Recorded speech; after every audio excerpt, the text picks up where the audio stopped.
But as you've been hearing all morning, Jimmy Kimmel will be back on air in just a few hours. How is he going to be in that first monologue? It's going to be amazing. Yeah, it will be. There'll be a whole lot of interest in that, Dickie, won't there? What happens now? What's planned? Well, as we speak, not everyone is going to be watching the show, which I think is very interesting. A significant number of ABC's affiliate stations, that's like the WIN stations around Australia to us, they're owned by the media giants Nexstar and Sinclair, are boycotting the return of Jimmy Kimmel Live. They're replacing the show with local news, citing those ill-timed and insensitive comments as they saw them. This is a big move because these are the same companies who prompted the show being pulled in the first place and sort of forced Disney ABC's hand. It shows that the real power that these local broadcasters have, and it's a way for them to, you know, to put pressure on Disney and get what they want. So Jimmy Kimmel will be back. His first show back, as you say, he will be feeling the pressure. Right now, he'll be putting the finishing touches to his opening monologue, I would have thought. I think he will have to address the dramas head-on, albeit in his own style, yeah. I don't know whether he's going to have to pull his punches or whether he's going to, you know, go out with all guns blazing and say, I won, I'm back. It'll be interesting to see. There's a lot of podcasts in America about this, and they've been saying how there's been just ongoing talks all weekend with the heads of Disney and Jimmy himself. Yeah. So how he goes with this, because he's not considered an inch on this at all. And he's certainly not going to pull any punches. And certainly not against the president. No, he's not. Look, interestingly, his first guests are Glenn Powell and singer Sarah McLachlan. Pretty good show. Sarah's appearance is particularly noteworthy because she recently cancelled a planned performance at a Disney gig to show her support for Jimmy. So having her there is a sign. Glenn Powell's promoting a new Disney show, right? He's got a new Disney project called Chad Powers. Playing the game. So, you know, it'll be interesting to see. This week's lineup also includes guests like Ethan Hawke, Peyton Manning and Oscar Nunez. So Jimmy's back, but not everyone will be watching. But, you know, by banning it, though, you're just giving it much more attention in the middle of America, and that just throws people straight to YouTube to stream it. Well, that's it, and the monologue will be all over social media. It'll be the biggest monologue of the year. Exactly. Yep, there you go. You can't buy publicity. All right, we will be watching that with great interest. Meantime, the Jonas Brothers have performed in Seattle with some very special guests. Yeah, well, this is lovely. Jess and Lisa, the Veronicas, we love these girls. They, of course, toured with the Jonas Brothers a few years back, a lot of years back, actually. But they brought out Australia's pop royalty, the Veronicas. Here's a look at the two sibling groups on stage together in Seattle with a big Veronicas hit.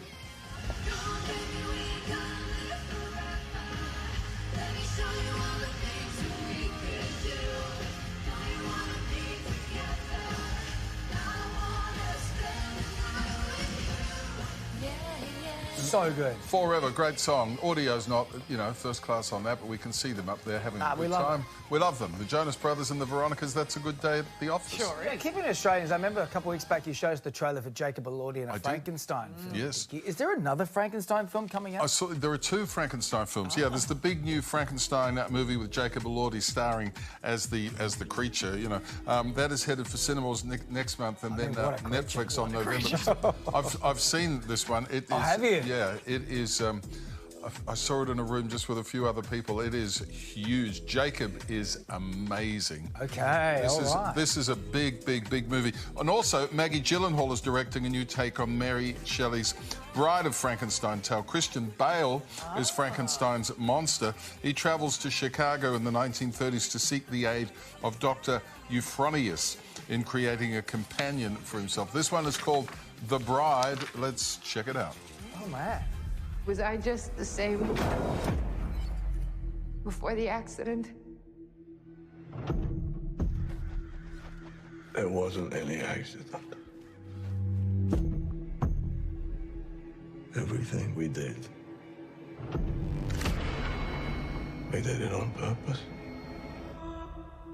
There is nothing left to do now but live. Oh, my goodness. Whoa. Christian Bale is famous for, you know, his physical transformations. So this is kind of made for him, it would seem. The cast also includes Penelope Cruz, Annette Bening, Peter Skarsgård, Julianne Hough and Jake Gyllenhaal. That is out March next year. So, you know, plenty of... So who's the bride? The bride, is that Penelope Cruz, is it? Can't be Penelope Cruz. That's not. No, who is it? I don't know who that is. Oh, we'll find Maggie? out. We'll get back to you. We'll deep dive on that one for the second hit. Meantime, Sorry about Scarlett Johansson has opened up about working with the late Robert Redford. Well, she has. You know, she was just young when they made The Horse Whisperer together, but she's been on Stephen Colbert's show. She was talking about that very young experience and how she had a lovely little nickname for him. Look at this. Actually had a nickname for him that was Bowie, which is something that I don't think I've ever told anybody, but now I've told everyone. Why Bowie? I don't know. I mean, I was 12. He was such a warm, kind, patient, generous, wonderful man. There you go, Wow. Bowie. Everyone has something nice to say about the late, great Robert Redford, don't they? do. All right, I'm going to go and do my homework. I'll come back to you on the Very Bride good. of Frankenstein. No, See all you good. shortly. We love Very it. good. See you shortly. Thank you, Dickie. As you very well know, the 90s are back in a big way Huge. with one of the biggest TV shows of the decade leading the charge. Joining us with all the details is entertainment editor Richard Wilkins. Dickie, I'm seeing red We're running in swimsuits slow-mo. flash Not for before us, my though. No eyes. red I swimsuits thought it for was me. just me. Thank goodness you'll see them as well. Yeah, look, we're talking Baywatch. It is official. I mean, it had a couple of sort of comebacks and stuff like that in Hawaii and all that sort of thing. But after a lot of speculation, Fox has reportedly given a straight-to-series order for a reboot of the legendary Lifeguard series. Why wouldn't you do that? Which will air next year. Hasselhoff? It's pretty. No, it was the most watched show in the world. It was. It At was one huge. stage. Yeah, the original creators are involved and they promise a modern-day comeback with new stories and rising stars. No cast yet. I mean, it'd be nice to think they might put the Hoff in there. Wait till series 2. Tease him at the end of series 1. Look you know what who's to do. back. You know. Yeah. We can write it Maybe for you. Pam as well. She comes back in. Shame if they didn't, don't you think? Be a shame. Be a Hey, shame. listen, speaking of 90s, let's stay there because Dawson's Creek, they have reunited for a charity event. What was this? A big charity event in New York City raising money for cancer awareness and in particular for James Van Der Beek, of course, who's got a battle on his hands as well. Yeah, look, Michelle Williams, Katie Holmes, the rest of the cast took to the stage to read the pilot episode to a live audience, which was a pretty emotional night by all accounts. The reunion was organised to raise money for James Van Der Beek. He appeared in a video message telling the audience he was heartbroken not to be there in person. Let's roll the video. I can't believe I'm not there. I can't believe I don't get to hug my castmates, my beautiful cast in person.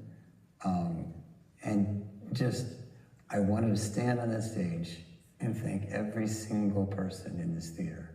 Now, obviously on Dawson's Creek, I had no understudy, but this is Broadway, and I needed one. Tonight, reading the role of Dawson, a young up-and-comer, say hello to Lin-Manuel Miranda. Yeah, look, obviously a very touching moment. He's not travelling well, God bless him. But he's not. his wife and 6 kids joined the cast on stage to sing the show's theme song, and his 2 eldest daughters even surprised the audience with some solos. Let's have a listen to them. So open up your morning light, say a little prayer for us. That if we are to stay alive, then see the peace in every eye. I wait for our lives to be over. I want to know right now, will it be? I don't want to wait for our lives. What? Hello? Well, how good was that? That's a very touching moment that in the was Big beautiful. Apple. Yeah, James Van Der Beek.